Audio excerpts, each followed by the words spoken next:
Welcome to the show. This is Independent Grind. I am Alec, that is Lucas. We have a special guest. Cut the music. UBI. Hi guys, I'm here. How are you doing? Are you a morning person? We got you in here in bright early morning. I am Monday. a morning person. I have a child. He's 11. We get up very early. He's a morning person?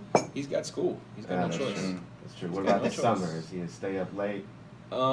He would love to stay up until 3 in the morning watching Naruto on Netflix if I would allow it, which he does sometimes during the summer. But mostly I keep him on routine. My sister's at that age where like she's not doing anything bad. She just likes to stay up all night. Like that's her friend's game. Like they're just stay up as late as possible. That's what they're into. That's very risque when you're 10 or 11. You're like, I was up till 1:30. Whoa. Yeah. Say, whoa, rule breaker. Yeah. Living on the edge. I'd love to not be up till 1:30 anymore. Now I just need like 10 hours of sleep, but I just stay up late. I'm like, I'll go to bed at 10 tonight, and then I blink and it's 1:30. I'm like, why am I still awake? Yeah, working man stuff, you know? Yeah, or just Reddit. If only we could go back. So how you been? What have you been up to? You've had shows here and there. You've kind of been a little bit everywhere. You've been able to stay calm, collected. Yeah. Everything's been pretty good, you know, coming out of summer, getting into fall semester. My whole life revolves around my son, so I sort of think of things in those terms. He's back in school. Thank God for the school system, giving me some reprieve there. But yeah, no, summer's been good. Went around and did some spotty shows here and there. Ces Cru, did some stuff by myself. Yeah, everything's been cool. How was the Hemp Fest? Super dope. I brought No my pun caviar intended. gold hat. I'm wearing that. No, I don't know. Nobody can see this. I don't know We why. got a lot of cameras. Let's see it. You can't see with your ears, but I got a caviar gold hat on that I got from them. It was awesome, dude. I didn't know what to expect from Hempfest because I think that there's this thing going on where people book shows outdoors and then call it a festival, but it's not a festival. It's just an outdoor show. It's just a show that's outside with 40 people at it, and that's not really that festive at all. So I didn't know, and this is no disrespect to Caviar Gold or Hempfest, I didn't know. I thought maybe it was one of those kind of festivals, but turns out it was downtown Seattle, right on the water. When I was on stage, which was a legit stage, I was looking out into the ocean while I was performing. Lots of people, huge mile-long strip. Probably 35 food vendors, 100 plus booths selling all sort of marijuana accessory. Wow, it was a lot of weed going on out there, man. Sounds like a big party. Just then you get to go perform. It was pretty awesome. I went a day early. JL was out there performing. He had Joey Cool with him, and I was out there on Saturday just hanging out with nothing really to do, which ended up me bouncing from weed cipher to like dab tent to like just really just smoking myself into oblivion, and then eating these terrible confections that they had there, dude. They had deep fried peanut butter and jelly sandwiches, guys. Ooh, Jesus. Yeah, Jesus. Weed infused? I think Jesus might have had a hand in it. No. They weren't selling any edibles. Like, that stuff wasn't legal. It was weird. Like, you couldn't go buy weed at Hempfest at all. You could there was only accessories available. So it's kind of a thing, but everybody had weed on them. It's like you could turn to anybody like, yo, you got like everybody has joints in their pockets and whatever else. But like, dude, this weed food, like, I have no idea, man. Deep fried peanut butter and jelly. I don't know what that sounds like to you. Anything deep fried is a go for me. Right. It was like funnel cake. Yeah. Imagine a funnel cake, but like inside the funnel cake is like hot peanut butter and jelly. It like molten. It's like a modern day donut, I guess. Oh my God. It was like the most savage donut ever. So when you go to these shows or like you're on tour, what is your go-to to like do? Say you got some free time. Are you just kind of, are you a hangout guy? You go find the best food in that town? What do you do? I'm definitely a foodie. I stay on the Yelp, looking for high reviews of places. Some place that I discovered in Seattle recently was this restaurant called 13 Coins, which I guess is pretty famous. and it's right by the airport, and a lot of famous people tend to eat there straight from the airport or on their way to the airport. And you've got all these high-profile people there, like politicians and T.I. and, you know. At the same time. Yeah, at the same time, maybe. So, yeah, I do that. I definitely look for food. I love doing shit like that. I'm a tourist, man. Like, so I do touristy shit. Like, I would love to go to the Gahuli Glass Museum in Seattle, or to the Space Needle, or to the Museum of Flight. And I've actually loved Seattle. I've done, like, a lot of this dumb touristy shit. They got a city pass there, and you go around and go from this to that, and you ride the Ferris wheel and go to Pike's Place. And so that's what I like to do when I go out of town, if I can, is, like, soak up the culture of the city, you know? When you were on the Strictly Strange tour, how grueling does it get at the end? I mean, I know you obviously miss home, you miss your friends and stuff like that, but do you still enjoy that? You still really love that, being on the road for that long, or does it really start to hit you? I mean, it's good. The only part about it is it can be exhausting. We work 6 or 7 days a week, or sometimes like 25 days in a row. Yeah. You know, we're working every day. And so as long as you can keep your stamina up, it's all good. As far as being away, it's something I plan for and calculate, so I make it so I can be away. You know, my baby's mother is super cool. She's my best friend, and we have a great relationship, so I stay patched in with my son when I'm out there. So none of that seems to bother me. And Tech has said this before, but for me, touring is a lot like a vacation, you know? Because I like what I do so much, it's not really a burden of work to me, you know? It's really like a vacation. I get to go see the world. I get to see people in all different cities that I know, and it's a lot of fun, man. It's don't get me wrong, it's work and it's a job, but it's such a good job that it can actually be rejuvenating. Mm-hmm. I don't come home from work like a lot of people do, like I have in the past in a day job, and feel super drained and tired. I feel rejuvenated, youthful, and better, you know, from it. So that's kind of my effect. Something I like that you do on tour is I always see you just out and about. Like, you're always like in the crowd, or like we were in Colorado and I was like, oh, there's Ubi. Yeah. I'm just curious. Like, I feel like a lot of rappers, you know, stay behind stage, and like, you know, don't come out and don't want to be that. Like, what is it about like, is it just meeting the fans that you like, or why are you so out there like that? I feel like, you know, if I see the trajectory of my career clearly, that's not always going to be an option that's available to me. Mm-hmm. You know what I mean? Like, if it can get to a point, especially because you can just look at Tech as he's a superstar. Look at him for an example. He can't go anywhere without having people mob to him, and he has to have security for those reasons and everything else. And so, well, it's still like at a level of controlled chaos where it is for me, because it can get out of hand and I can get surrounded and like actually start getting squished and have to be, and like people are interrupting each other and they start fighting because I chose the wrong person to tend to next. It's sometimes it can get a little nasty, but it's still controllable at this point. So while it's like that, I'm just trying to soak it up, and I feel like that it's enjoyable for me, and I think hopefully for the fans too. I get to have a lot of stories. I meet a lot of people. They tell me their personal stories. We have awesome connections because of it. I'm signing people's flesh. They're getting it tattooed. You know, stuff that you can't do unless you meet somebody, Right. you know, face to face. Is there a crazy story, or like a story that sticks out that you've heard, like a fan you've met that just like you'll always remember? One particular fan that I'll always remember. Man, I don't know who I would single out. I got a lot of a lot of people that have kind of touched me deep, being so dedicated. I don't know, man. It's hard to pick one. There's people out there that have my logo tattooed on them. There's people out there that have my lyrics tattooed on them.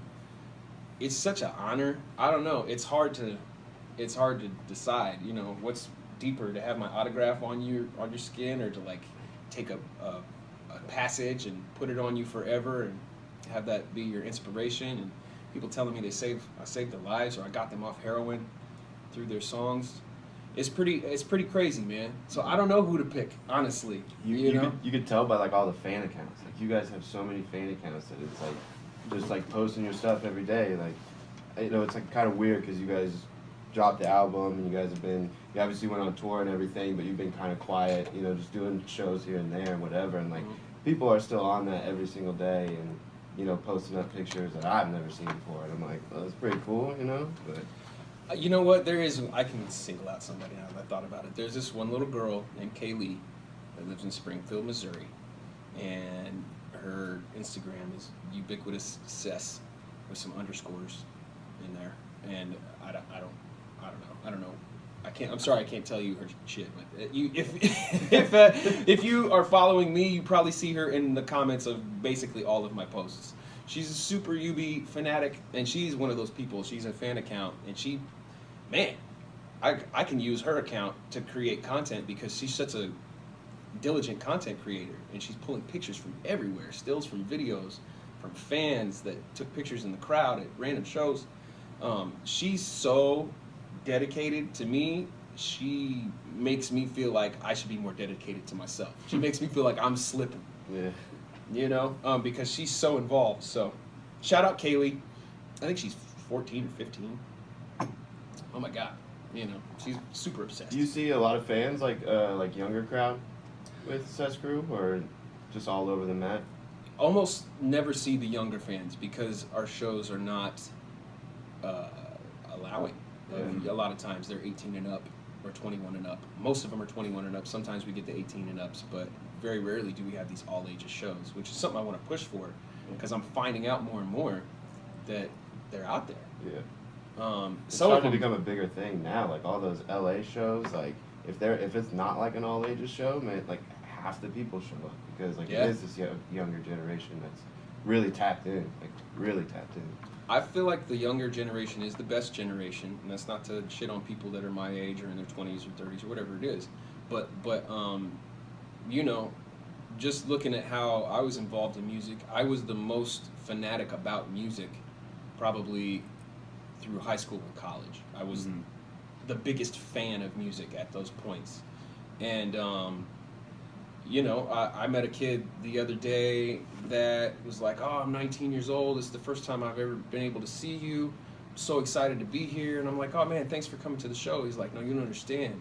I've been listening to you since I was 14.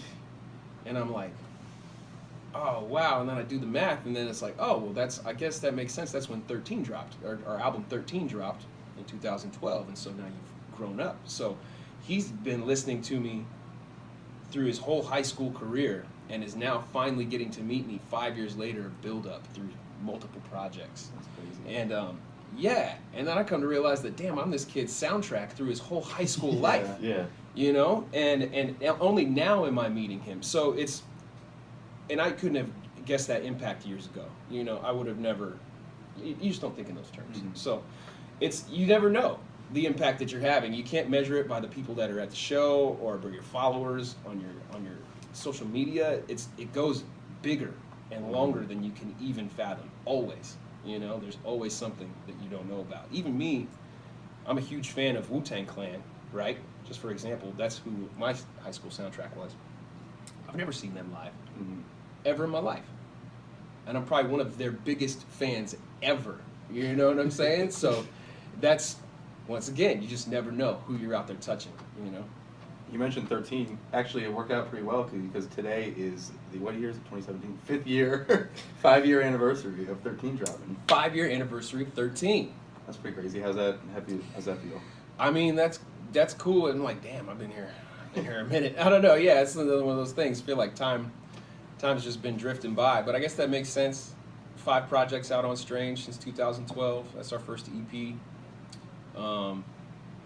People love that EP to this day. Yeah. People tell me Click Clack Bang's their favorite song and stuff like that. So it's cool. I mean, I'm just thankful that we came in as forcefully as we did. Take us through that time. Like, I know you guys were around way before you signed to Strange as far as being in music. Take us through that time of getting signed to Strange. Wow. That is the magic time. I was a bartender before all of this. And there was a time where I was tending bar full-time, raising my son, doing rap shows part-time, in courtship with strange music, independently producing my own records, paying for all the studio time, paying for all my videos, paying for the manufacture of all my stuff, and pressing it up and distributing it and doing all of these things at the same time. And that was, still looking back, probably the highest vibrations in my life that I've reached, because I had my hands in so many different things. And that was a very exciting time back then.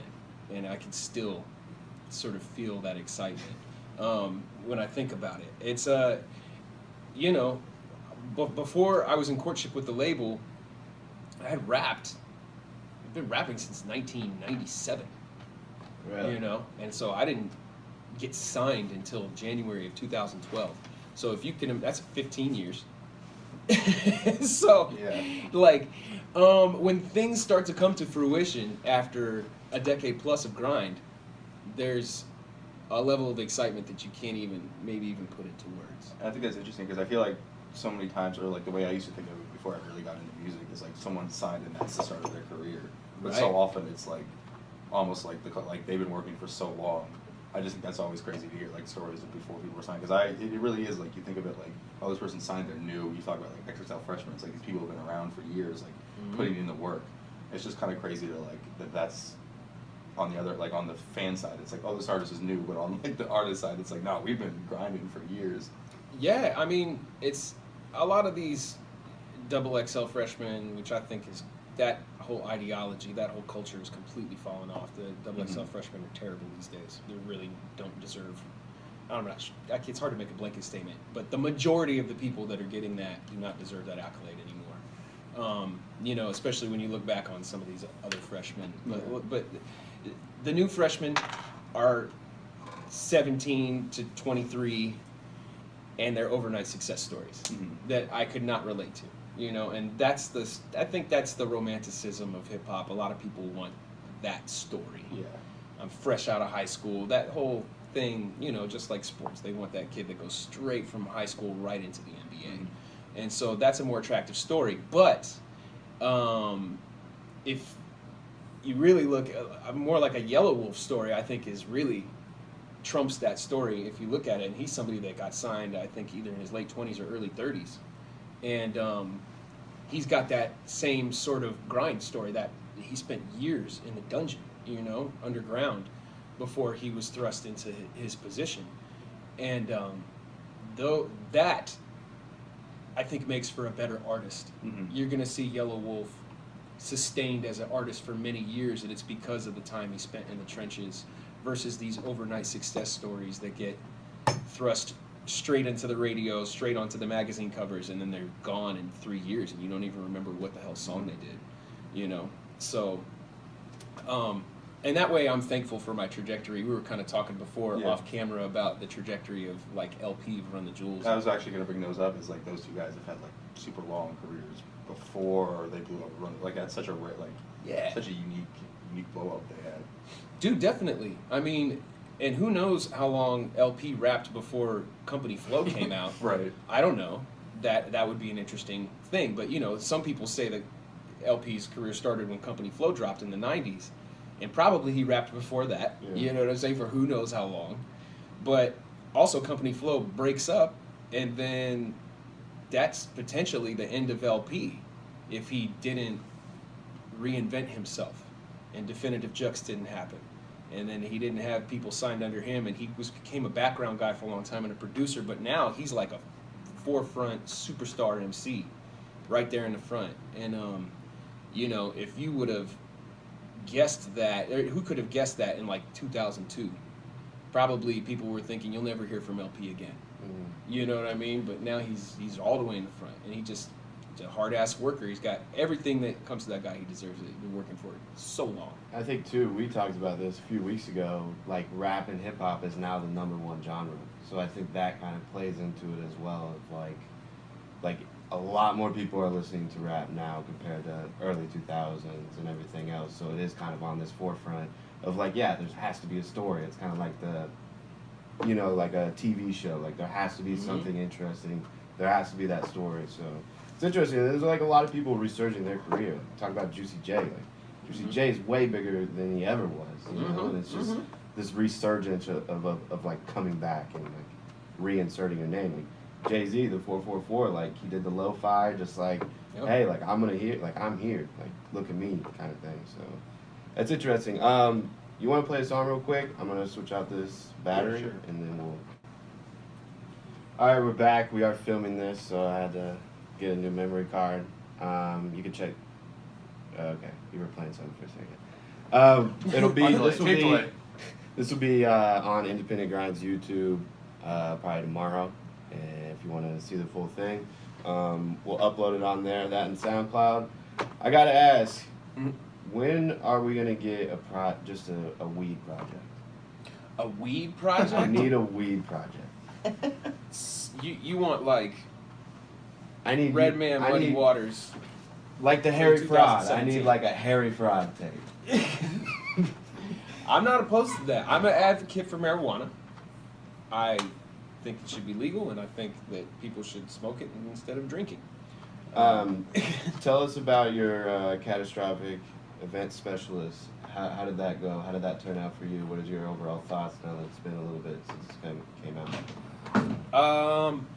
I'm pretty pleased with Catastrophic Event Specialist. It's an album that, you know, I feel like is going to sustain us for a little while.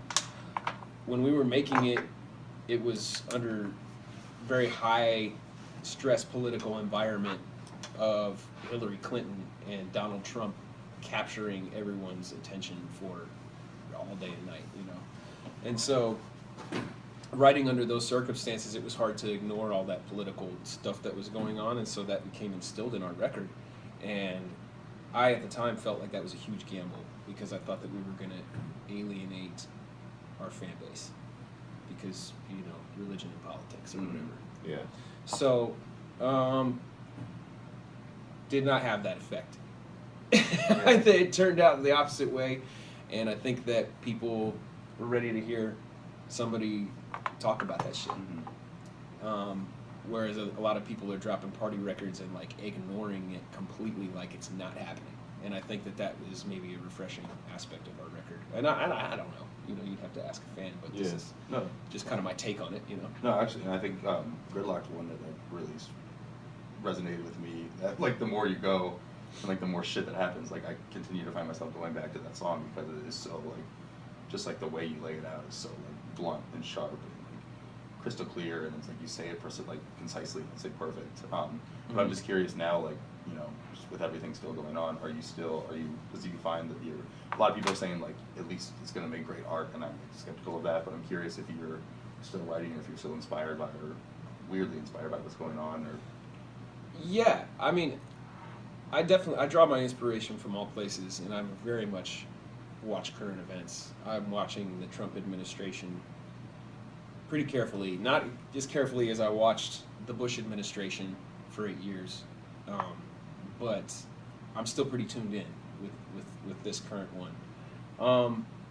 And yeah, I think it sets the tone for the country.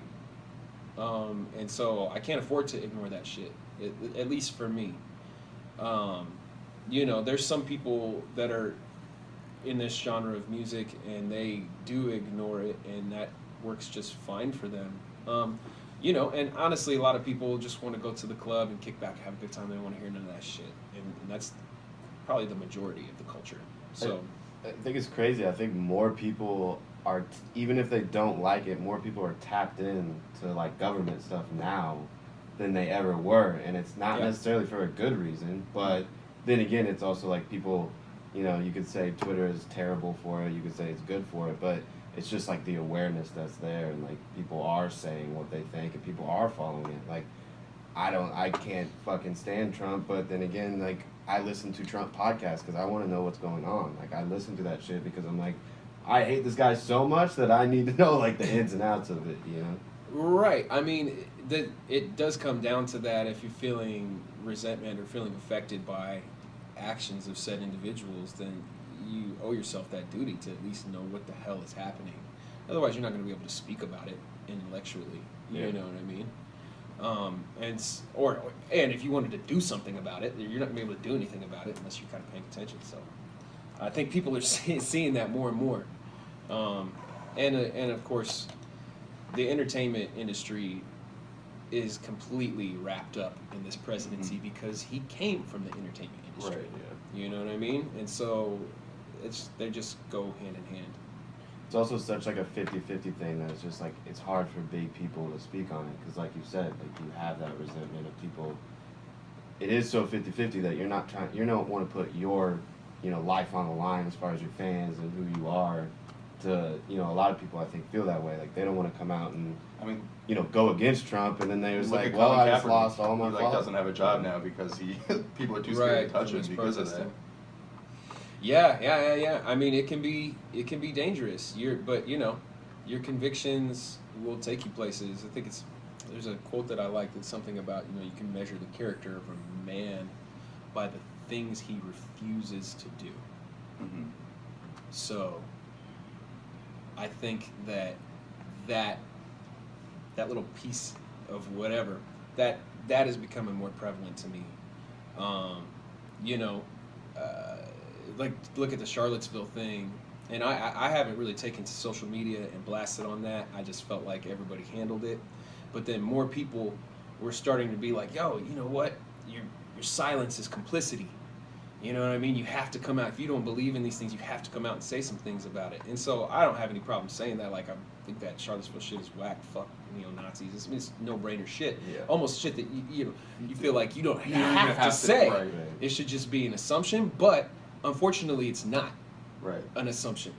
And then people are looking at based on they seeing these quote-unquote alt-right dudes that's looking very cleaned up in polo shirts, looking like they might work at H&M, and now nobody knows what to think. Right. I think it was a lot easier when they were in white hoods. Yeah. But now that they're unmasked and you're like, oh damn, this could be anybody. So now then everybody's having to come out and qualify themselves as like, what their belief system is. And so it's crazy that that's our environment, but I don't have any problem stating my positions, I didn't put up pictures of the neo-Nazis like, fuck neo-Nazis or anything like that, but yeah, fuck neo-Nazis.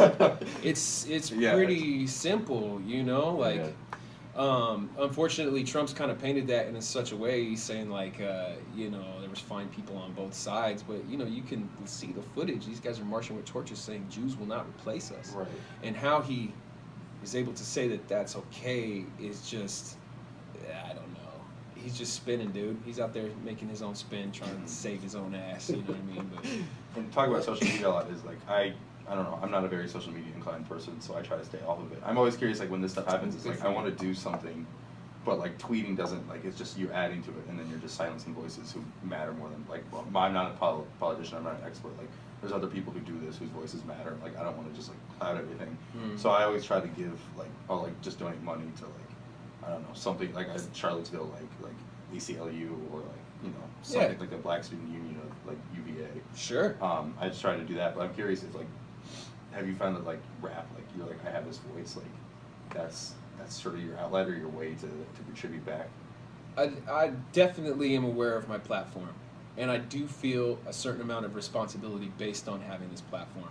I don't think that is necessarily true for everybody, but that's my truth for myself, that I have sort of imposed on myself. So I'm happy to discuss it and to be a voice for people that can't be heard, and I'm not sorry about that shit. And sometimes I lose people because of it. Like if maybe I'm losing fans today, speaking some of my political stuff, but maybe I'm gaining them too. Back when Mike Brown got shot, I followed that very carefully. And the day that he got shot, his dad popped up on social media holding a sign that said the cops shot my unarmed son in the street or whatever. And it was this super compelling image.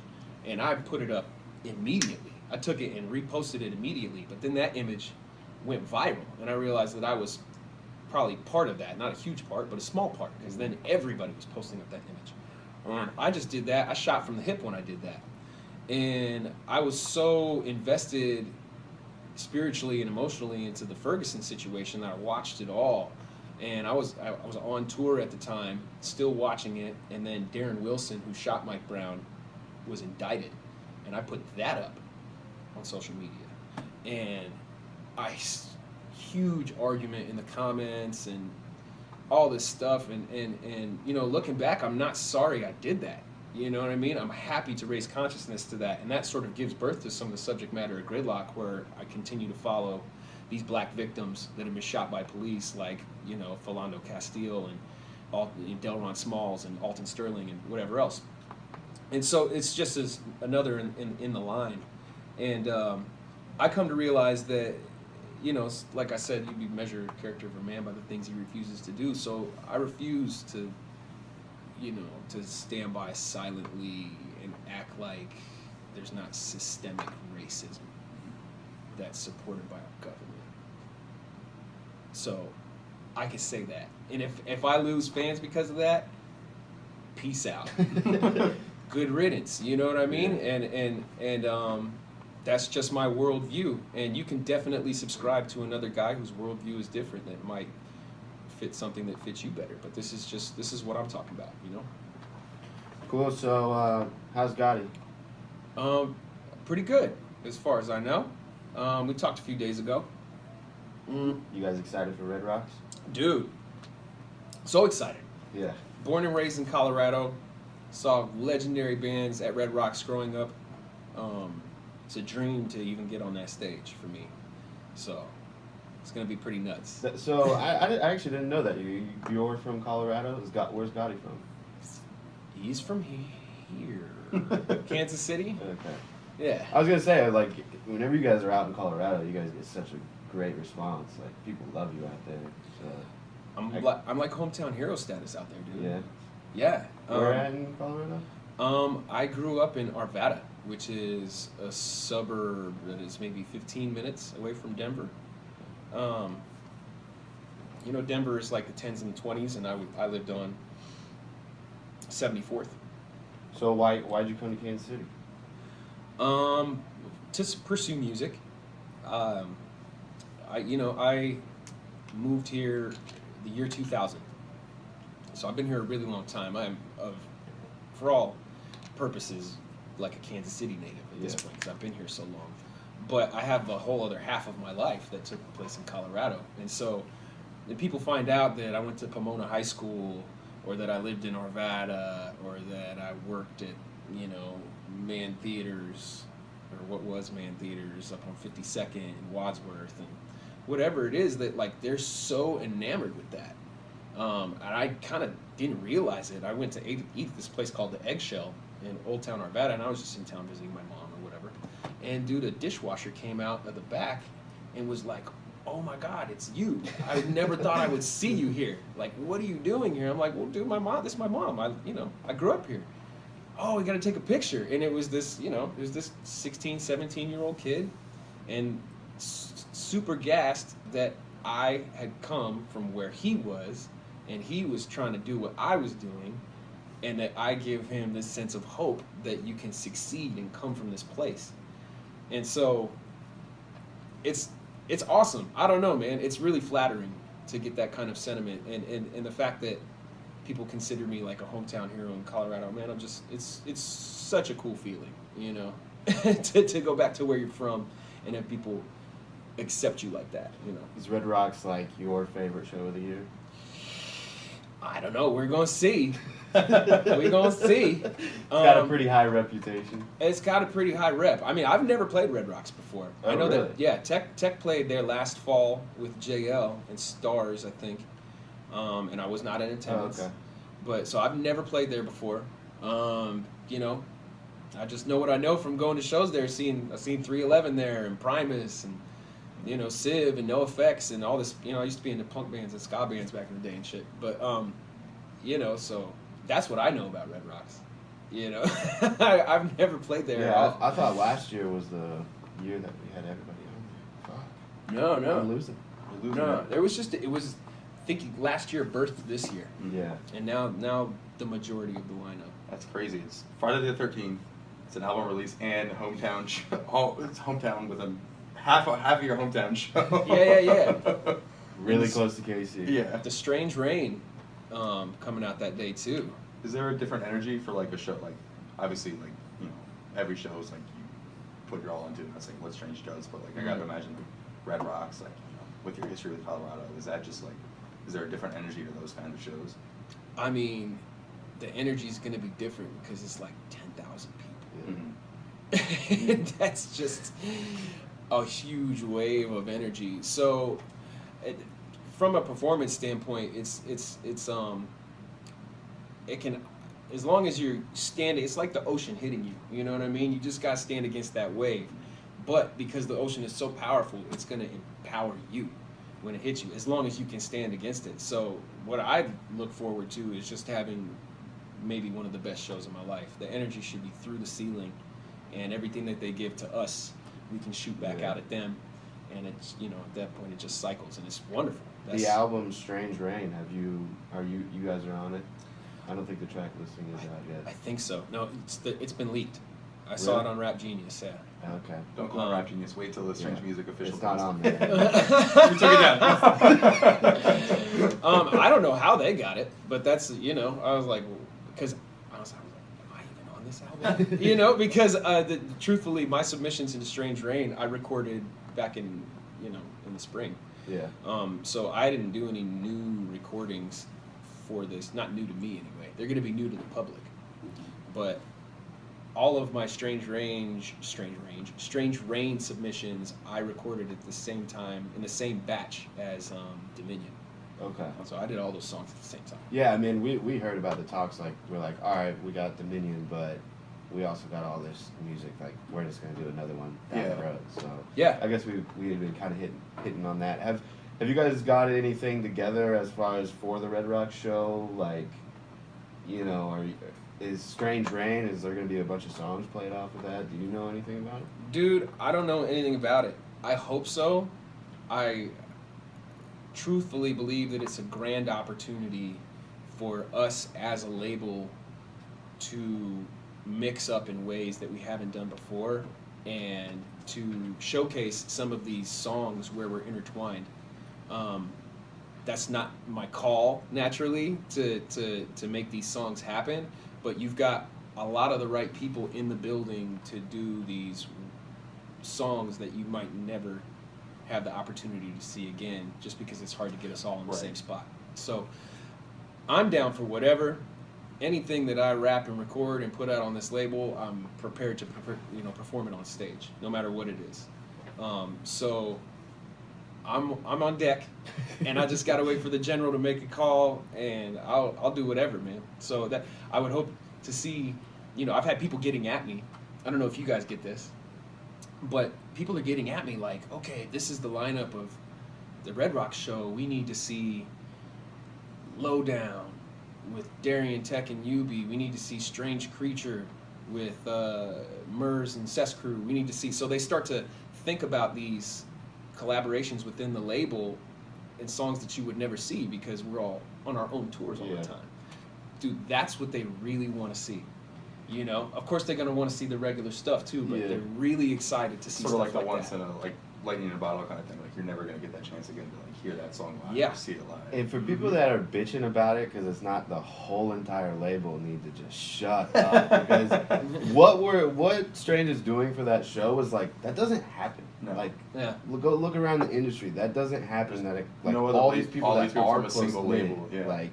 Okay, Ritz isn't going to be there, okay? You got one guy that's not going to be there. But the fact that we could put on eight acts, what is it, 9 acts? We could get that on one show? Like, that's ridiculous. And it's different music. Above Waves, Mackenzie Nicole, like, you're getting everything. So it's definitely a rare opportunity. And then just on top of it, it's like Red Rock. So it's like, the super rare thing. Oh, by the way, it's also going to be the biggest show in the nation. Biggest show of your life. Yeah, everybody's played Red Rocks. Some of the most legendary, Hall of Fame musicians you've ever heard of have played this venue. And some people say it's their favorite venue, So it's an honor, man, to even be in that setting. You want to hit some? Well, first, you got anything coming up? Anything you want to get off your chest? As far as like public appearances, Red Rocks is the next biggest one, but we have something here in town at Club 906 that we're doing with Big Scoop from the label. Nice. I think that's this weekend. This weekend. Yep, it's this weekend. It's coming up fast. Yeah. So Saturday. In Liberty. Yeah. Club 906 in Liberty will be with Scoop, making a public appearance. So I want you guys to be in tune with that stuff. But what else would I want to announce? I don't know. I always want you guys at my shows. There's I am cooking some things underneath the sheet right now that I can't reveal.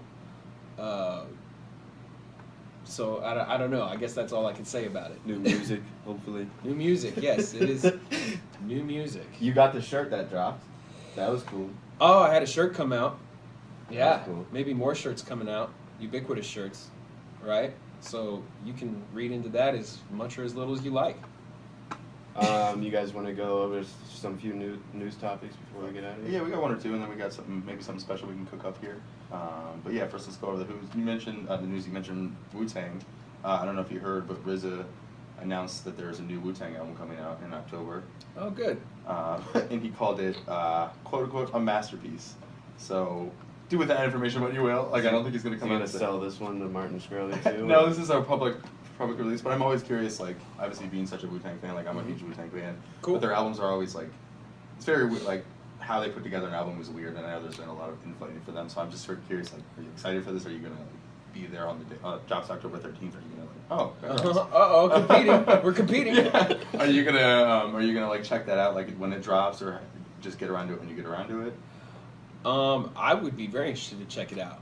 But I found as I've gotten older and deeper into doing my own music, it's hard for me to fan out and be like right on top of other guys.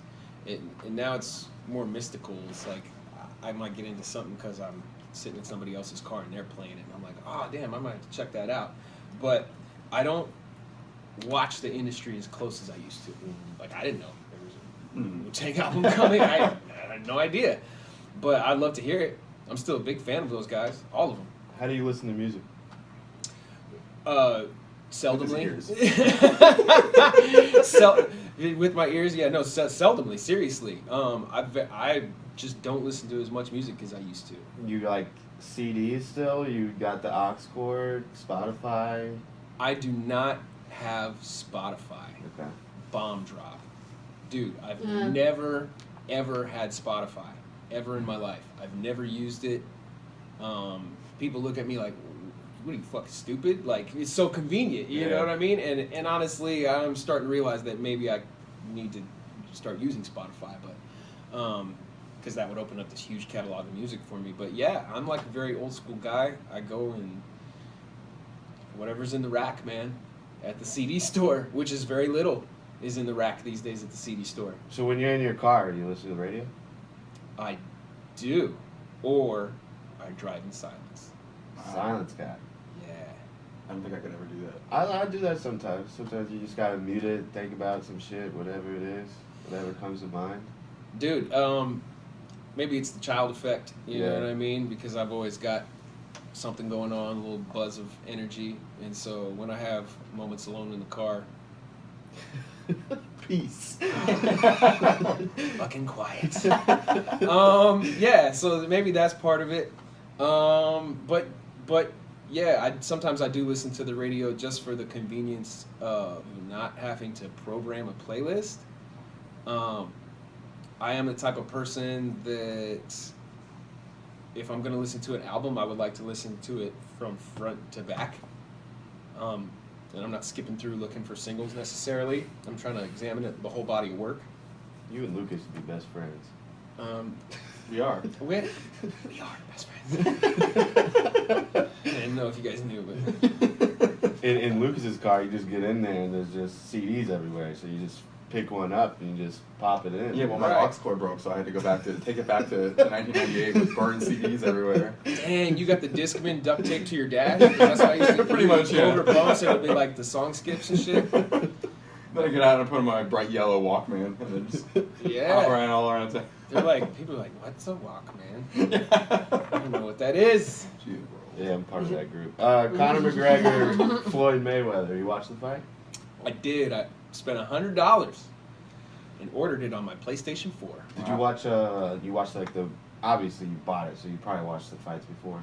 I didn't. I was very. Big baller. I know it is whack actually because I was sitting here thinking I was gonna go somewhere to see it here or see it there, and I was like, I can't spend $100 on this.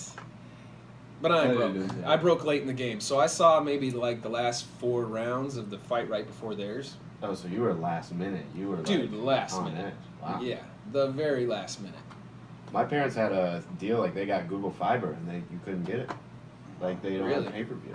So they just were out of luck. I was like, well, you missed your money there. I was at a party, and we were talking about it. I was like, oh yeah, the fight's on. Let me see what's going on. Search Twitter for fight Periscope. And then I had the fight on Periscope, and I was just holding it up like on like outside so people could see it. So we were all like crowded around my phone, like watching it as I held it up. People were live streaming the fight. I don't know how you can stop that. It's like no, I don't think there's any way you can today. Like, Facebook's getting really bad about it. Like you can go on there and watch pretty much any sporting event. Like people just live stream it, and it's actually like you can live stream the actual HD quality now. So it's like I'm gonna just get on here. And I don't even need to pay.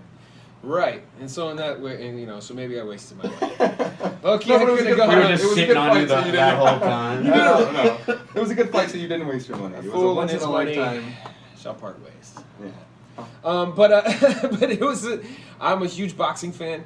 It was a very exciting fight. I was very pleased with the fight. I was very disappointed with the Pacquiao-Mayweather fight. I thought this was good redemption. I was so irritated with Floyd Mayweather after the Pacquiao performance that I wanted to see a real fight, man. Yeah. and this was a real fight. I think that's good. I think that's why people didn't really care about the ending. Like I was surprised I didn't hear. What are they called? Are they refs? Is that what they're called?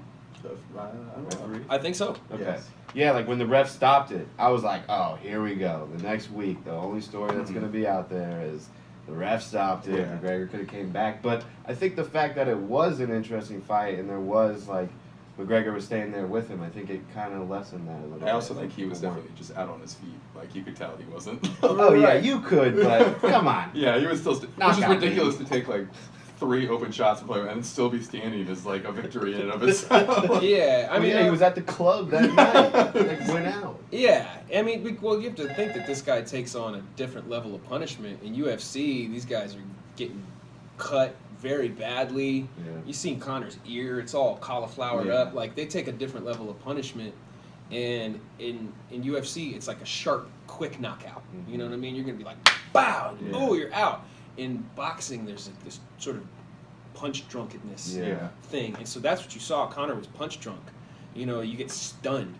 You know, and if you took that many punches in UFC, somebody's going to be on the ground probably, and it's going to turn into like a ground grapple, or they're going to be completely knocked out. So, I think that the ref was saving Conor. You know, he was pretty much out on his feet. He was not throwing punches for about a minute. Yeah. He wasn't doing a good job of defending himself, and because Conor can take that UFC punishment.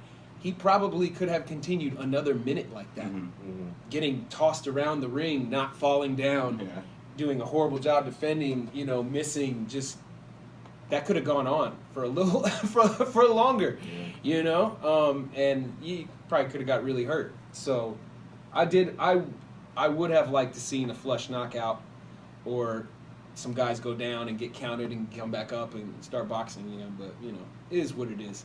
I think that It was a pretty stellar fight, man, and Floyd redeemed himself in my eyes because I was looking at this dude like, oh man, you know. You could tell when he flipped that switch. When he flipped that switch, it was like, okay, Floyd's coming now. Like he's coming. He walked him down, and from a guy that in his last several fights we're used to seeing him be very evasive and sort of work backwards. He did the opposite. He worked forwards, and he was an aggressive boxer, and that was what I wanted to see. Some good way for him to go out to catch his 50th. You know what I mean? Hopefully he's done. I mean, who knows? Well, you like boxing, so okay. Let me propose this question to you. Yeah. If what's better for boxing? For Floyd to win or McGregor to win? McGregor, he's obviously, or Floyd boxing, you know, he is boxing. McGregor, I think, stays in boxing if he wins. I think you'd have to with the amount of money. So, like, what do you think is better for boxing? I think that the Floyd victory gives some class to the sport, that if McGregor would have won, that it would have added a huge level of excitement to the sport. Because people would have, you could have tuned into McGregor defending his UFC title or defending his boxing title, or, you know, he would just have to, like, defend himself on all these different levels. And him being not traditionally a boxer, although he's a stand-up fighter, he's not a boxer. He had no professional boxing record. So it would have been a huge upset, and everybody would have been glued to the television to see what would have happened next if he would have won. But because it went this other way, it just gives a nice ending to Floyd, who may be, at least definitely right now, is probably the best boxer that we've ever seen. Beating anybody before him. He's not heavyweight, but still. You know, so I think that in an alternate reality, in a Marvel what if, McGregor would have won. Wow, I would have loved to seen that. I would have loved to see him unify a boxing UFC title and see what happened next, or who would have, you know, would have Canelo been, you know, pitted against McGregor to come get the title, or was his next match going to be a UFC match or a boxing match, or, you know, McGregor was talking crazy shit about here. We're going to make him invent a new fucking ring that was like a hybrid between a boxing ring and an octagon, and he was going to defend his titles in that. And that's trite and hilarious or whatever, but interesting. I'm like, dude, what would have happened? Yeah. You know? So, but I 100% expected Floyd to win that fight, and of course he did. He's an impeccable boxer. It was a good fight to be just in the middle. Just to, like, not Just really, just just for to the watch spectacle, it. yeah, You know? not really It's like a any good investment in it. scoring football game that's close to the end. Like, Yeah. that's why I enjoyed it so much, I think. The Manny Pacquiao and, like, the Mayweather, it's kind of the same way, but then once it started, you're It's like, oh, this is really you just boring. hated both of Yeah. them. Just like, fuck. Yeah, that was hard to watch, man. I got really frustrated watching the Pacquiao Mayweather fight, wishing for to see something different on the screen. But I was not disappointed by this McGregor and Mayweather fight. I'm not disappointed at all, even though it was probably too much money. This $100 is a lot. It is history, though. That'll be something that you remember for a while. You'll be able to be like, I watched that For sure. from the comfort of my home. Indeed. And with my HD. son, just me and him. Yeah. See, he big boxing guy? Well, no. I think this is the first time we ever watched a boxing match together Really? that was of any significance. But, you know, I used to watch boxing on HBO in the Mike Tyson era when I was growing up. And that was wildly exciting, even though Mike ended his fights, Yeah. you know, That's one like why after you watch. another. You're just like, I want to see him destroy. And he always did. You know, it was savage back then, but it was super exciting. And I'll never forget that stuff. I was, you know, there's some classic matches that I was way tuned into back in the day. Yeah. And so good for Mayweather for bringing so much interest back to the sport, because I love boxing. I think it's a great sport. Thank you for stopping by. Absolutely. Next time we're going to have the actual duo in here. Ces Cru's the best crew. You want to, let's ask that question that you had. What's the best question? What's the duo, question? Best duo, favorite duo in hip hop, Other than yourself, obviously. obviously. Well, right now I'm into Run the Jewels a lot. Okay. And I've been telling people that in the last several interviews. That I'm just super inspired by them, man. From a duo perspective, on some new wave. There's a lot of great duos in hip hop. I'm very observant of all duos because that's what I do. So shout out De La Soul, shout out Redman and Method Man, of course. Outkast is one of the best. I'm a huge Das EFX fan from back in the day. But there's more than that. There's a lot of great duos in hip hop. Earth Gang coming out. Do you know Earth Gang? I don't know Earth Ooh, Gang. I'll have to put you on after this. I don't know what that is. They're a duo Probably- from ATL. Okay, 2 new rappers from Atlanta. Yeah. Interesting. Dude, yeah. I love the duo formula. Even like a Kaleigh, you know, who they're kind of underground like Houston rappers, but I just, you know, 2 guys rapping, I'm vibing with that because that's what I do. So I like to watch. I'm surprised duos. more people don't do it. Mm-hmm. Like, I'm surprised more people don't do the duos. I don't know, as far as like a label standpoint and all that, like I don't know how it's looked at, but Yeah. I mean the duo is always cool. It's better than 3, I think. I mean, Cooler than 1. it can be good. They can be good in lots of ways. You know, Tribe Called Quest is legendary. My brothers Mayday are a rap duo. There's a lot of ways to do it, you know, but I don't know. I'm just interested in different configurations of rap in general. Even like Souls of Mischief, which is like a super old school group, but that's a foursome, and they're dope. Probably one of the dopest foursomes. Maybe Slaughterhouse is like almost like a current Souls of Mischief. But anyway, I like all different configurations of rap dudes mixing up. This is the genius, Chris Calico. Cali, baby. Letting you know you're tuned into Tech Nine's independent grind on Dash Radio.